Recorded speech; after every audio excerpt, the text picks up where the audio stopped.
Hey guys, YouTube Worm here. Alright, now here I am with another rise and fall of John Hughes review. Right? And now next up for my next review, now here I am with a review for Flubber. So, yeah, like 101 Dalmatians, this was another Disney film that John Hughes wrote, yeah?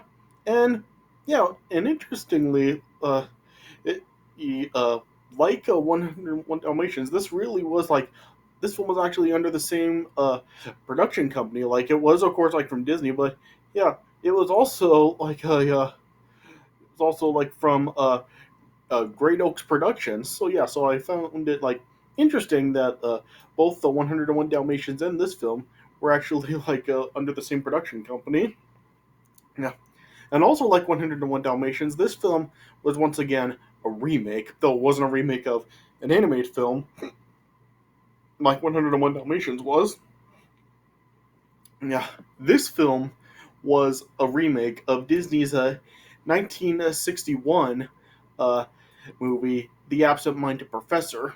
Yeah, so kind of interesting that Disney like had John Hughes write two remakes for them. I thought, yeah, so just like a lot of like interesting like background about the movie like that. Yeah. So yeah, and this movie was released in 1997. Yeah, yeah, and yeah, and of course, like this film, like yeah, this film really like wasn't really liked by a lot of people. Like a lot of people really were like really just did like really hate this movie. Like yeah, people really were just like really despising it and stuff, just saying like it was bad. So yeah, you can really say that like this is another one of the live action Disney films that really does fall into that category of like the bad run of live action movies that Disney had in like the mid to late '90s and even going into the early 2000s. Yeah, so this film really like really wasn't didn't really get like much love from people. Like of course like Nostalgia Critic reviewed this movie and just like really did call it shit and everything. Yeah, so this film really has really really isn't like really popular amongst people. Yeah, but yeah, I do know people that actually do like this movie. Yeah, and even me, like I actually really did like this movie as a kid. Like this was a movie that I would be watching like all the time as a kid. I was like I did like this movie as a kid. Yeah, and watching it now, while I can see that this film really does have like a whole lot of problems, and it's probably not like necessarily a good movie. Once again, like I do acknowledge that the film really does have a lot of problems. I still do kind of like it, to be honest.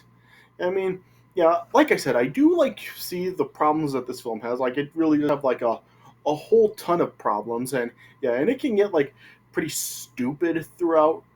Out, and it can like some scenes can kind of be a bore at points. Yeah, but yeah, I would be lying if I did say that like I didn't actually enjoy this movie. I don't know. I mean, I guess it really just comes down to like one of those things where it's just so stupid you can't help but actually enjoy it. Like, I guess this is another movie like Dennis the Menace. This is another film that it really is like depending on what age you are, if you really are going to like this. For kids, I actually do think that like kids are would actually really enjoy this movie. But yeah, if you are like a full grown adult watching it, then there's probably not really going to be in the anything in this movie really meant for you. Yeah, so I really do think that this is another like film that really does kind of like fall into the same category that Dennis the Menace does in terms of like the what age you are with on your enjoyment for the movie. Yeah. So yeah. So once again, like I've been talking about before, just like with all these post Home Alone 2 movies that I've been talking about that John Hughes did. Yeah, I've been saying that like John Hughes really did really seem to really want to like stick closer to the Home Alone formula and just include like a lot of slapstick in his movies. Yeah, and I talked about like how that was really like displayed in Dennis the Menace, and this is another one where it's like really displayed a lot. Like in Baby's Day Out and 101 Dalmatians, like that was like also shown like in Baby's Day Out with like what happened to the three yeah, guys going after the baby, yeah, and even like in 101 Dalmatians, it happened with like Horace and Jasper a lot, and even with Cruella at the end of the movie, yeah. But here, this is really where it really there's like a whole bunch of slapstick throughout the movie, like with like all the mishaps with like what happens with like Flubber and like the villains in the movie and everything. Yeah, this is where like a lot of the there's like a whole ton of slapstick like that in this movie. But yeah, and it really does kind of become overkill, and it doesn't really like always get a laugh. Sometimes you're just like really just watching this and be like, okay, that's enough. Like this is just too much. Yeah, and I feel that that is like really like how the slapstick would really come off. I mean, some of it does work, some of it is actually funny. Other times it just feels like they're just throwing it in, and it really isn't very funny. Yeah. So yeah. So like I said, this film was once again written by John Hughes, but John Hughes was only like a co-writer for this movie. John Hughes also did have like another writer with this movie as well. Yeah. Yeah, and this film was also under the direction of Les Mayfield. Yeah, and Les Mayfield was also the director of the Miracle on 34th Street remake. So yeah, so interesting that Les Mayfield directed two John Hughes films. Yeah, yeah, and of course, this film also does like the film does star Robin Williams as Phil Brainerd, who is the professor that does create a flubber. Yeah, and the film also does have a cast member such as Marcia Gay Harden, Christopher McDonald, uh, Raymond J. Barry, Clancy Brown, Ted Levine, and Will Wheaton. Yeah, and I don't know. I mean, as far as the cast goes, I mean, I guess the cast is just like a kind of hit and miss. I mean, Robin Williams is funny in the movie, but yeah, of course, like a lot of people are really saying like in this film, he really is just kind of an unlikable jerk, and yeah, he kind of is like with just like how just thoughtless he is, especially like with his love towards his fiance in the movie. It shows like how he keeps like blowing off the wedding and all this stuff, and how he's really just like wrapped up in his work and everything. Yeah, but I mean, Robin Williams is still funny in the movie. Like in the movie, his character Phil Brainerd, like he can be like kind of an idiot at points, but yeah, there are also times where he is still funny. So yeah, so this isn't really like among like Robin Williams' best movies. Like Robin Williams has definitely done like a lot of better movies than this, such as Jumanji, Hook, Good Will Hunting, Mrs. Doubtfire, Aladdin, and so on and so forth. Yeah, but yeah, Robin Williams has also done like worse movies than this as well. This isn't his worst either. I mean, movies he's done like a Patch Adams, Death to Smoochie, Man of the Year, Jack, and so on. Yeah. So yeah. So this really isn't like one of Robin Williams' worst movies either. Like I would definitely take this movie over like a lot of other movies Robin Williams has done. Yeah. Yeah. So yeah. So Robin Williams, like, while like this isn't really like his best role, he still is like pretty funny in the movie. Yeah, and the film also does have like a great score from Danny Elfman. I mean, yeah, Danny Elfman. I mean, he really never disappoints, and the music in this film is really good. Though, yeah, there is like one piece in the movie that I really didn't particularly care for, which was like that whole dance number with Flubber. Like it was, I think it's known as the Flubber Mambo. Yeah, that's something that I'm really not a fan of. Yeah, yeah, but yeah, as, but yeah, the rest of the music overall, yeah, I still really do like the rest of the music in the movie. Yeah, and like I said, the movie does have some funny scenes in it. Yeah, no, yeah, though I will say that this film really just seems to be like really unfocused at points. Like this film just really seems to have like a bunch of stuff that really doesn't contribute to the story, such as like that Flubber Mumbo dance number in the movie. Yeah, and there's also other scenes like that throughout the movie as well, such as like the scene with the flying car and the stuff with the basketball stuff and just like some other stuff throughout the movie as well. Like some scenes just really go on too long and it really just seems to be like unfocused at times. So yeah. So well, I can really see the problems with this movie. Like the problems in the film really are like very apparent in the movie. But yeah, the film still does have some funny scenes, and overall, like while it's not really like a good movie, I do acknowledge that. I still do actually kind of enjoy it, and yeah, and I really have seen like a lot of times, and I probably will still actually watch this film a lot of times in the future. So yeah, so I guess like the what it really comes down to is really just like this film really being a guilty pleasure, really. But yeah, I still do acknowledge that it really isn't like that good of a film. Yeah, so I guess I would give this film probably around like I guess I would give it around like 2 stars out of 4. All right. So yeah, so I guess I'll just start talking about the premise of the movie. All right.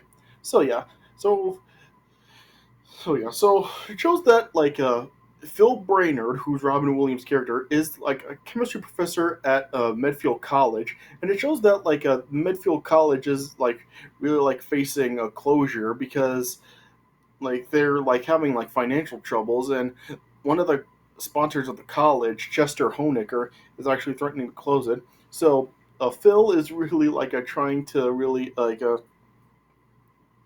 really develop like a new energy source to raise enough money to save the college. Yeah, and it shows like that day he actually does have a wedding planned with the president of the college, Sarah Jean Reynolds. Yeah, and yeah, and like I said, like this is actually like a the third attempt at a wedding for them, and Phil has like just like no shown twice already, and yeah, and then Sarah gave like told Phil that this is going to be the last time that she actually does try to marry him. Yeah, and then we got like this sort kind of funny moment, but also stupid moment where like Phil like arrives at the college to start like class, but it shows that he actually went into the wrong classroom. Yeah, and he just kind of like made an idiot out of himself. Yeah, yeah, and it also shows how like Phil also feels like a as a former partner Wilson Croft, who is actually a professor at a rival college, Rutland. Yeah, and it shows how like Phil and Wilson really just really are not like acquainted anymore because Wilson had actually profited from all of Phil's ideas that he stole, and he's now like attempting to really try to steal Sarah from Phil and make her his own wife. Yeah, yeah, and I guess I should also mention that, of course, in the film, Phil does actually have like his he does have like his uh flying a, a hovering robot assistant named Weebo, who's voiced by Jodie Benson in the film. Yeah, yeah, and then and Phil then like as he was like preparing for his wedding, he then like discovered that like his latest experiment is actually showing progress, and so as he was really trying to really like complete it, he ended up like missing the wedding again. Yeah, yeah. Then like as he was like ready to really just activate his experiment, it just ended up causing an explosion in his basement. Yeah, and it just seemed to like cause his experiment to fail. Yeah, but then later that night, then he then realized that his experiment was actually a success and showed that like he like the experiment resulted in like some kind of like a green gooey substance that actually it like has like amounts of elastic and kinetic energy. Yeah, and it also really did have like was actually like alive as well.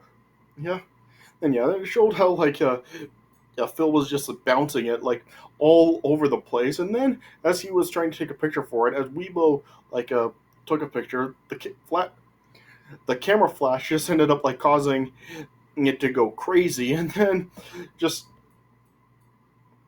ended up of just like wreaking havoc around the neighborhood, like just bounced out of Phil's house, and then just like was going through like a whole bunch of other houses in the neighborhood. Yeah, but eventually Phil was able to capture it, and then as they then like classified the substance as flying rubber, then Phil then just decided to call it Flubber.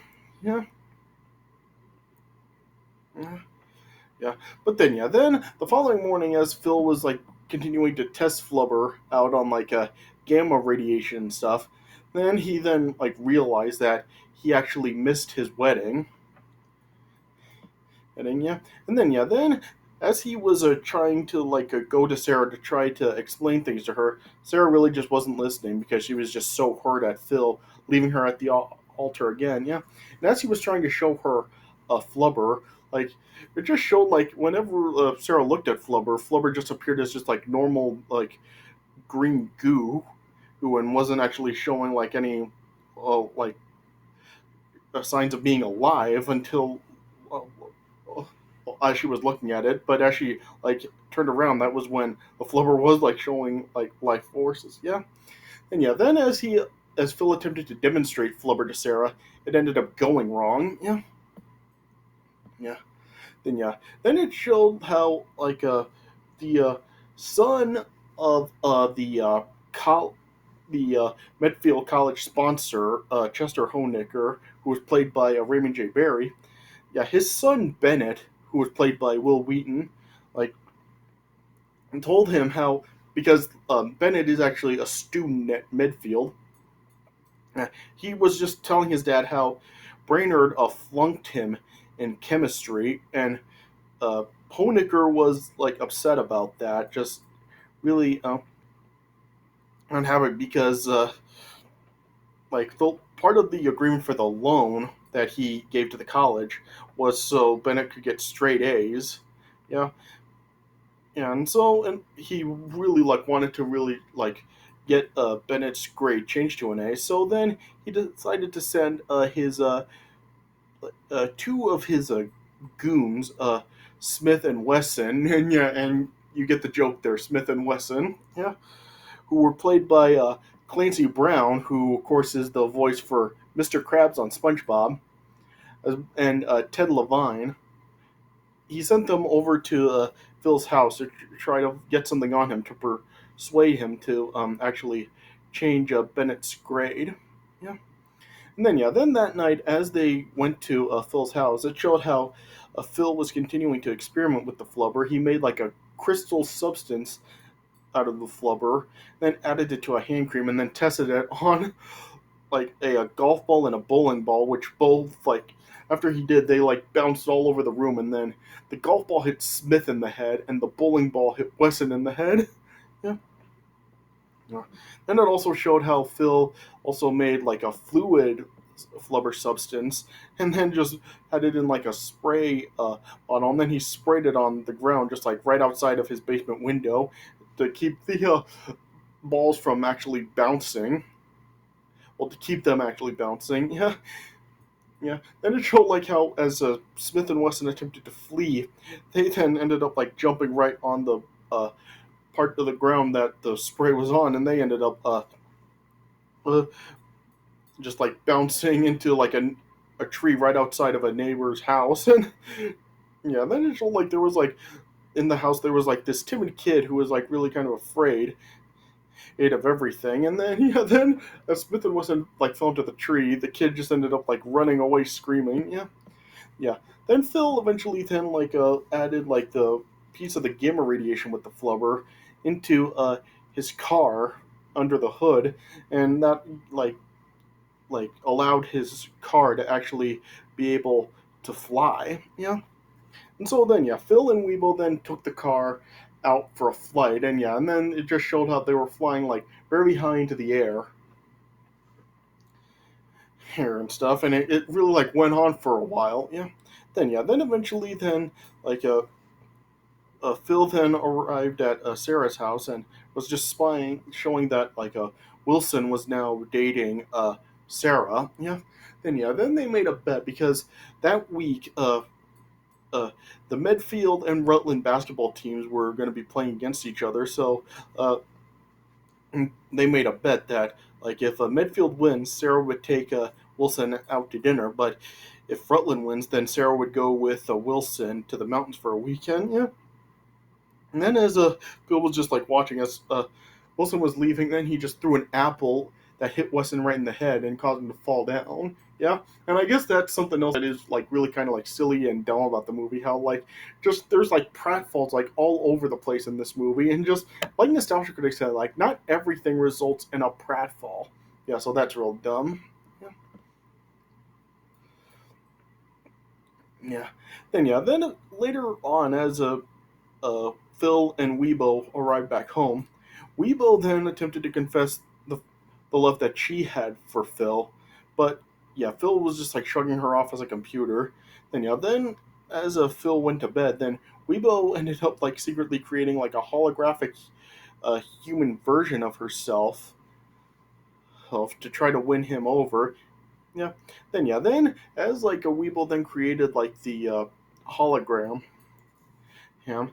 As she was like about to actually kiss Phil, Phil then ended up like waking up, and then he then just told Weibo that like he had another idea for Flubber to just show Sarah that the Flubber really works, and so then he then like decided to take Flubber to the upcoming basketball game. Yeah. Then we had like this whole like scene where Phil went to Rutland and then was just testing like the Flubber out on the basketball court at Rutland Arena. Yeah, and yeah. Then we just had like some more like slapstick with like he was like spraying the food flubber all around a basketball, and the basketball just like went like bouncing all over the place. Yeah. Then he attempted to test it out on shoes. He like just like jumped into the air and everything, and then yeah, then it ended up just like eventually getting out of control. Yeah. So yeah. So then on the day of the game, then it just showed how like Phil ended up just like applying like flubber to all these like thumbtacks, and then actually like placing it on the shoes of the Medfield basketball team. Yeah. Then it just showed how like the Medfield basketball team really just like were not really like very talented players, and they all just seemed like nerds. As while the Rutland team really did seem like a real basketball team. Yeah, and it showed like during the game Rutland was just like very dominant over Medfield. Yeah, yeah, but then eventually then like the Flubber then was like starting to work on the Medfield team, and then it just showed like all these examples of like the Flubber with like the ball bouncing really fast, and then also the Medfield players actually like bouncing really high into the air and everything. Yeah, and then then Medfield was like then came back, and then Medfield then ended up winning the game. Yeah, yeah, and as that was going on, like during this, like I said, it showed how like Weibo actually released Flubber from the tank that Phil was keeping it in. Yeah, and then we just like had this whole like mumbo dance number, which yeah was just like pretty boring. I mean, even as a kid, I was really bored by that. I was always just fast forward through it. Yeah, and even now I still do fast forward through it. Like it just goes on for too long, and yeah, and it just is like pretty boring. Yeah, yeah. But anyway, yeah. Then like after the game, like Phil was once again trying to like explain Flubber to Sarah, but like Sarah really just like really wasn't buying it. Yeah. Then as Phil then went home, like it showed like Hoenicker along with Bennett, Smith, and Wesson were also at the game, and as they were like driving home, Hoenicker eventually like discovered Phil's flying car. Yeah. Then when Phil arrived back at home, then he then like just showed how like he was like really depressed and everything, and yeah then then Phil then just like was telling Weibo that he was really just confessing his love for Sarah, and was really just like saying how like he's just so absent-minded due to his love for Sarah. Yeah. And it showed that Weibo was actually recording Phil saying this, and then once Phil went to bed, then and Weibo then went to Sarah's house and showed her the footage, and then that's when Sarah then got back together with Phil. Yeah, and then they then like after like the Sarah was really convinced about Flubber now. Then were trying to discuss how to make money, and then they decided that they could really like actually like sell like the Flubber or for flying cars such as Phil's. Yeah, yeah.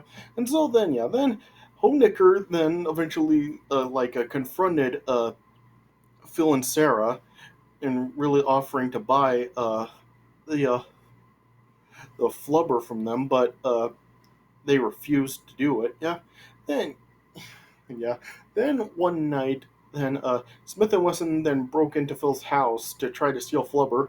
Weeble then eventually discovered them and tried to fight them off, and then she then just like was actually beating down Smith and Wesson at first, but eventually Wesson got a hold of a baseball bat and then ended up striking Weebo, destroying her. Yeah, and then Smith and Wesson were able to to steal Flubber. Yeah, then when Phil and Sarah came home, they then like saw the scene and found Weebo destroyed.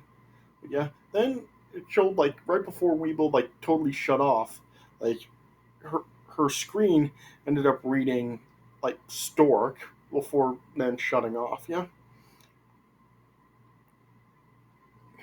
yeah. Then then and then it was then like eventually revealed that what Weibo was showing on her screen was actually like the name of a file. And then as Phil looked it up on his computer, it showed that like a Weibo ended up like downloading backup data of herself on the computer. Her or if like her destruction would ever happen. Yeah, yeah, and there was even like a recording of Weibo's hologram that she made, really like professing her love for Phil. Yeah, and then she was just saying how she hopes that Phil can love her daughter as much as she loved him. Yeah, then we got like this design of like a different design of Weibo, which was actually named Weebet. And yeah, then Phil and Sarah then went to Honicker's to try to save Flubber. Yeah. Then as they were just like came up with a plan to really sell Flubber to Honicker, and to help him like actually handle it. Then it was then revealed that Wilson was actually working with Honicker this whole time. Yeah. Then then as Phil and Sarah then were attempting to try to while we're like going with their plan, they were to show Hoenicker how to handle Flubber. Flubber then was eventually was released from the tank, and then after like Phil then like turned on his car lights, then Flubber then just like went crazy again and was bouncing all over the place, and then then Smith and Wesson like went after Phil, but Phil moved out of the way and punched each other. Yeah, and then with just like the use of the flubber on their shoes and everything, Phil and Sarah were like bouncing all over the room. Yeah, and then then it showed how like Sarah was actually like punching Wilson in the face repeatedly, like they put like some of the flubber cream like on their hands and like Sarah's fists were like bouncing off of Wilson's face. Yeah.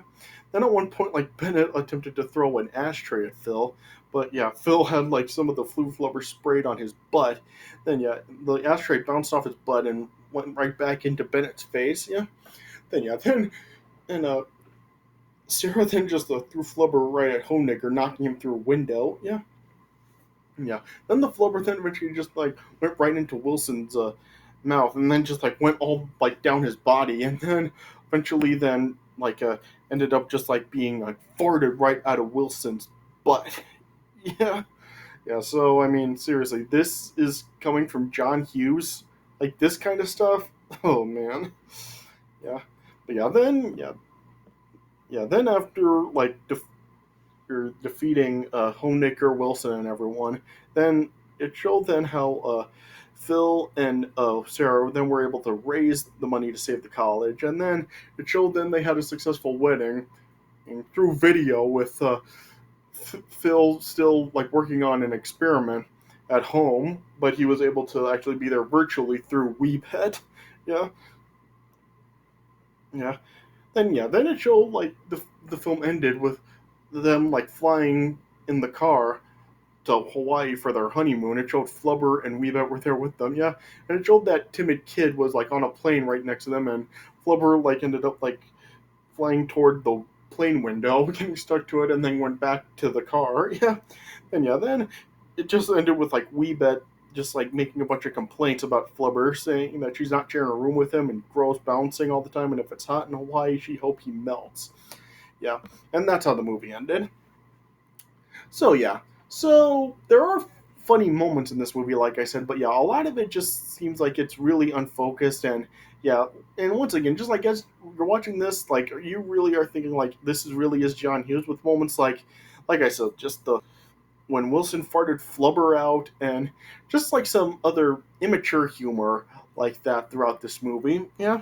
So yeah, so while the film as a whole really does not work, there are still some funny moments to it, and yeah, and like I said, this is a movie that I personally do like, but yeah, I do definitely see like a lot of the problems present in the film. So yeah, so once again, this still like is a pretty disappointing movie by John Hughes standards.